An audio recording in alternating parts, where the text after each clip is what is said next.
afternoon, guys. Sent out division notes earlier in the day. We are going to talk about some, review of some best practices. I wanted to start though with our meeting here. If you wanted to go through the agenda items that we had received from Mr. Leonard during our division chair meeting, and any questions or ideas that you have pertaining to any of those topics.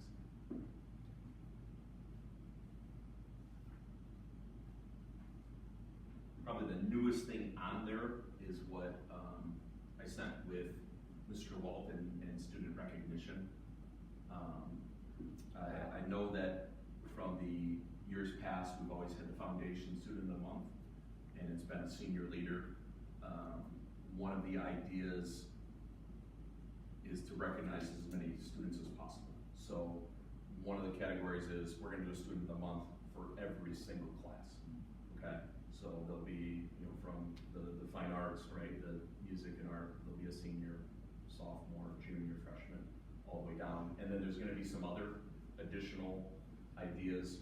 We were shared this at school improvement, and division chairs were as well, and I put that in the attachment that you can go through what some of Mr. Walt's ideas are, and he's absolutely open to more. But the concept is to build up that culture. Is it going to be like a similar nomination process to like what we do and how it rotates with the calendar still? There's still going to be a calendar. Now, social sciences already done the student of the month for the beginning of October, but Mr. Walt asked us to kind of retroactively in the next month or so nominate a junior and a sophomore. So yes, there is a schedule in place that's going to go with the foundation. But if you also look at that idea that he proposed, there's going to be other ways that students are recognized as well. One of the ideas that he talked about, and Paul, you can help me with the school improvement, is putting like stickers on lockers for things like attendance and GPA. Yeah, like magnets, excuse me, magnets or something. Yeah. So like the idea is when you walk down the hall, people are like, what is that for? Yeah. Oh, well, I didn't know that could be that wrong. Idea. Right.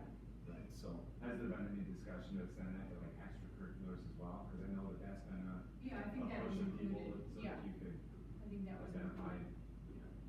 I know that broadly speaking, it was, we have a lot of amazing students, let's recognize as many as possible. So I would assume that Dr. Cushing is having that same conversation with Mr. Leslie too. So just adding them from what we already do. Yeah. CPR is coming from OSF, right? I thought that was a module through. It was an email on that. Like, It's not in person. And it's not super noticeable the way the email message came in. Because I just overlooked it. Yes. Maybe thought it was junk. But I noticed that I got the message for it after completing the initial bloodborne, or not bloodborne, but stop the bleed. Yeah. Then I got another email after certification of that, then hey, there's going to be something else coming. So yeah, I agree with you, Kevin. It does kind of look hidden within the email. Is there a due date for that CPR module? Not that I was told. So hopefully, after our meeting, we have time later today to kind of start looking into that and working on that. I thought the initial one took less time than I originally thought it would take. So. I actually didn't mind that format. I'm just doing it as a test. Yeah, I agree. Yeah, and It was just click and the in-person stuff. I know the hands-on element was missing, but right.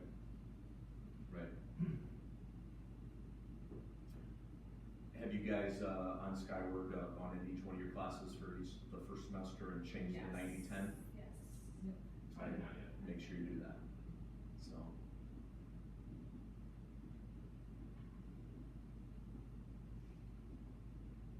Anything else?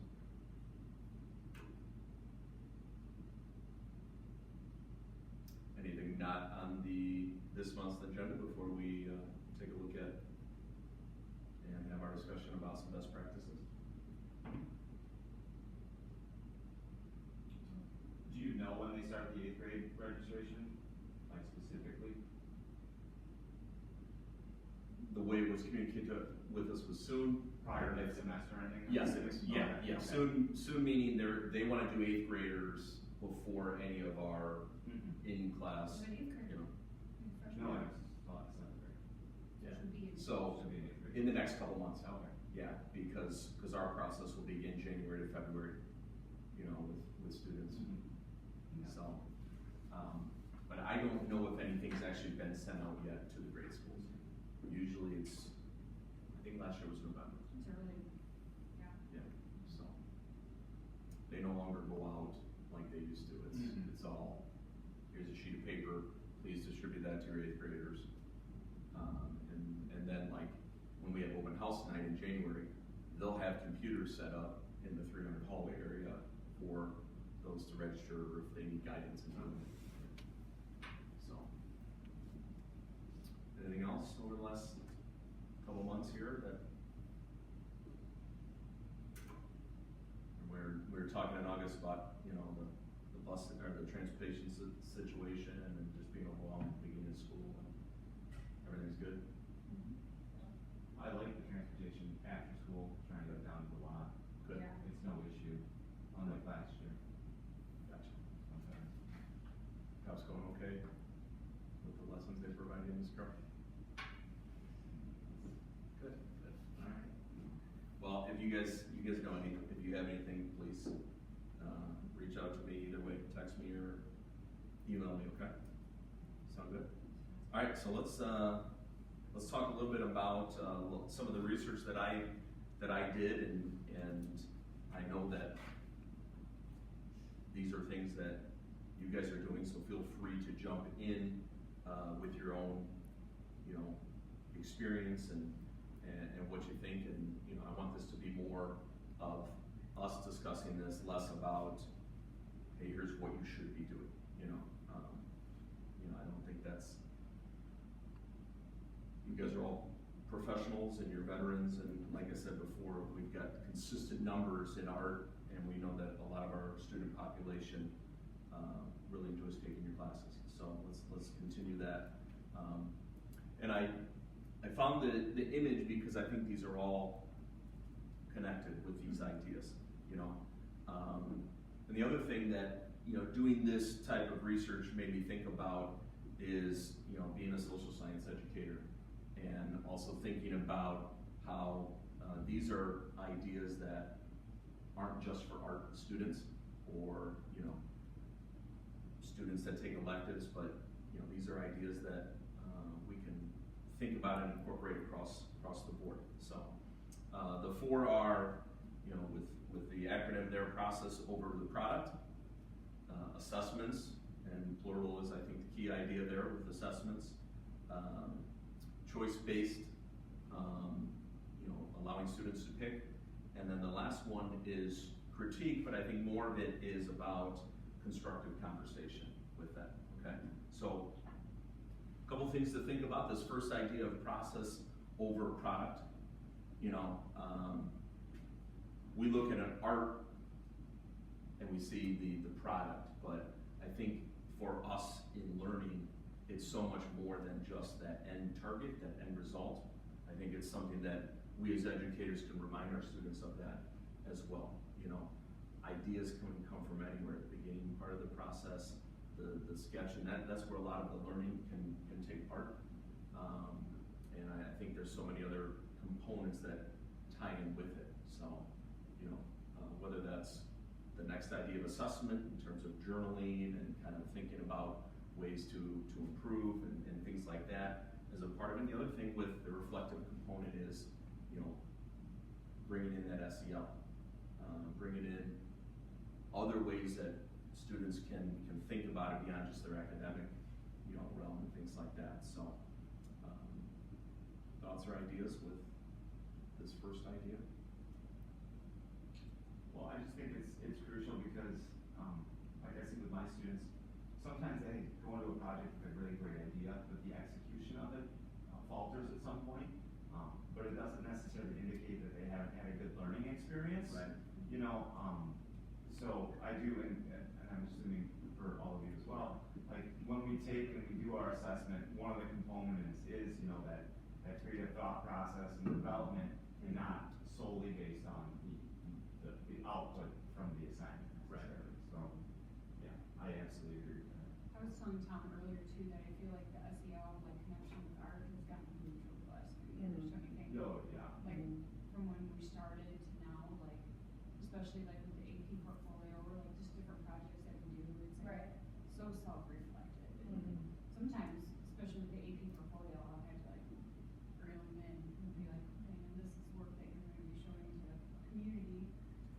Do you want to still on Sure. your dirty laundry? Right, basically. right. So yeah, I feel like it's definitely changed.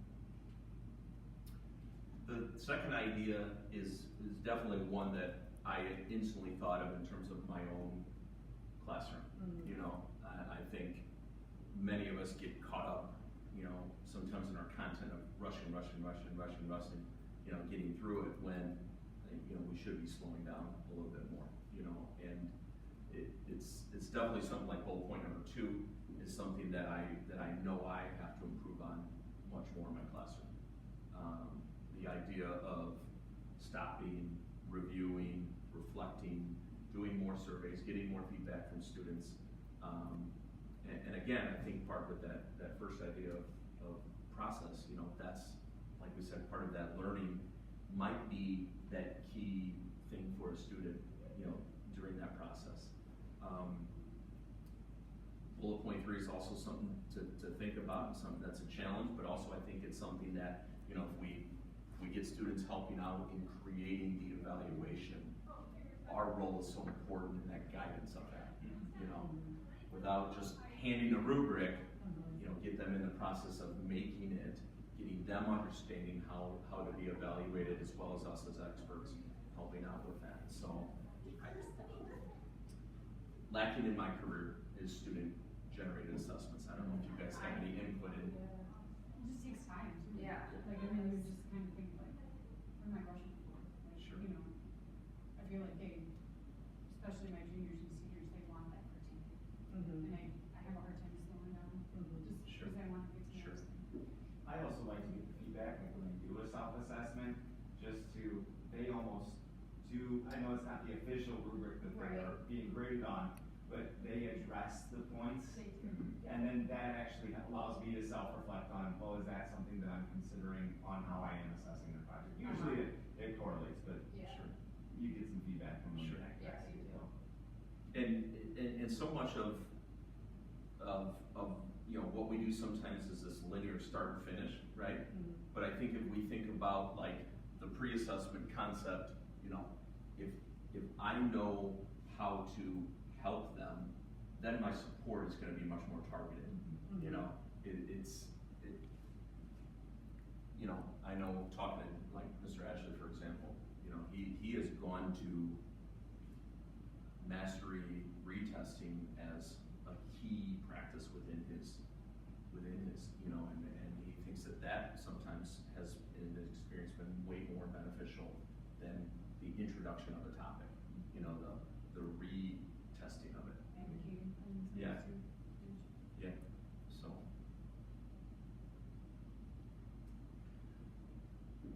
I know that going in your rooms, this is definitely a key idea, so, you know, you guys have a student-centered mindset and philosophy, you know, all of you guys do, you know, and it's about celebrating those students and what they want to incorporate, but I also want you to think about why it's so important with the other 2 bullet points, you know. You're making it relevant for students when they get the decision to choose what it is that they want to create and what they want to do. It allows for that cross-curricular connections, you know, thinking about our PDL initiative that we're just getting started with, you know, that idea of connecting across contents, I think that can play a huge role, and I think that's one of the important initiatives with that. So, I don't know if you guys have any experience, good or bad, that you can share about. I mean, I feel like, yeah, we have choice space so much. What I've run into is like, I've now incorporated this into my rubrics, like, is this extending past previous work? Because what I found is like, I think our assignments, our work allows for choice, but then sometimes kids get into the habit of doing like the same thing. Like they want to always draw a wolf somewhere or something like that. And so like, Yeah, and so it's, yes, there's choice, but like I've had to kind of like think about how I can still allow for that, but like not have them still be in their same habits Sure. and whatnot. So that's been something new that I've like incorporated into my like rubric in a sense. Does it extend Sure. from your previous work?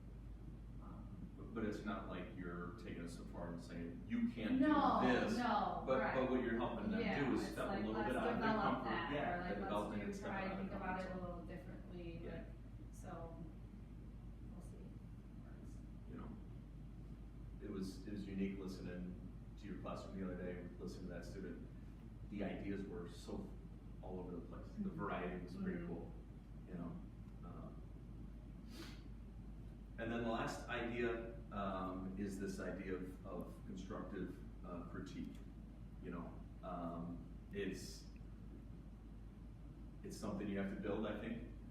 We know that there's a little bit of sensitivity at times, you know, but I really believe that it comes with letting them trust us by building relationships with them. You know, the constructive communication from both students and their peers, as well as us, right, is not against them or at them, but with them.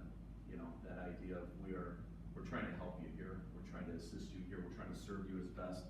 And the other thing is, you know, if I don't realize I'm at a roadblock, maybe someone else kind of opens that up. You know, whether it's another student or, you know, my brainstorm or whatever just isn't fully there. So again, I think the way we frame it as, you know, teachers in the room, leaders in the room is, you know, this is something we are working on together.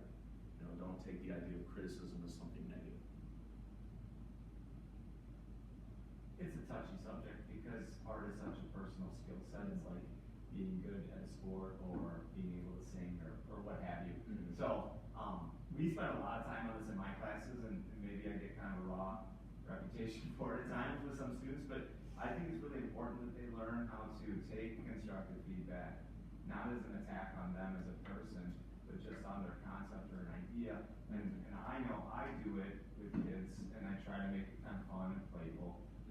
But I do it because I need them to look and think more critically about what they're accomplishing. For instance, like in our digital art class, which is very much modeled on like a career exploration path, like they have to start being accepting to hearing things that they don't always want to hear, because if they were to go into that field, they're going to have a client that's going to look them in the face and not be sensitive to the circumstances like a teacher is, but we need to start preparing them for that. And I would say I think we do it throughout the whole program, but it is a touchy subject. In some groups you can push more than others.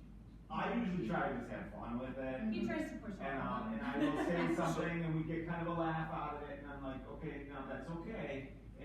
But within that, there's genuine feedback. Yeah. So this would be whole group, it wouldn't be one-on-one stuff. Well, we do it one-on-one.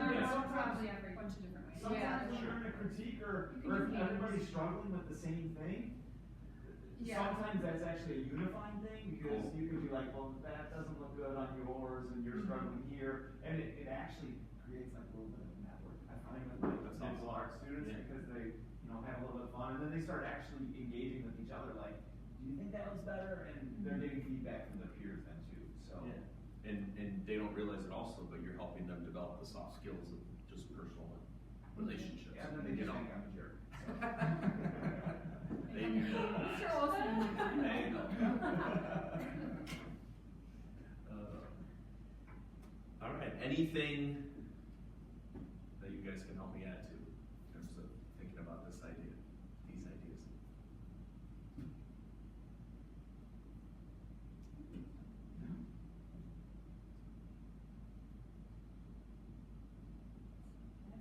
In a nutshell. It really is. I do agree with your, like, and again, with our, you know, what we're doing as an initiative at school, like, more programs can do the things that we're doing, and I think it would create a more enlightened learning experience for kids. You kind of, like I told you though, like you kind of got to let go a little bit. And you kind of have to like let them take the lead, but it's better. It is actually better. Yeah. Well, just think of critique idea, right? What would be super helpful for our writers in English or in social science, right, is peer critique, you know? And if you wanna use privacy and you don't know what students, but you put students in small groups, and you have them pass around papers, you know, students' essays, I think it also helps them as writers see someone else's writing to help improve, you know? Plus they can give some notes and some suggestions, you know? So these are things that we all, you know, we just need to build kind of better PLCs in this school to share those ideas, you know what I mean? So hopefully, you know, our rollout of PBL gets us there, you know? It's very student-centered. Yeah. Love it. All right, guys, thank you very much. I appreciate your time.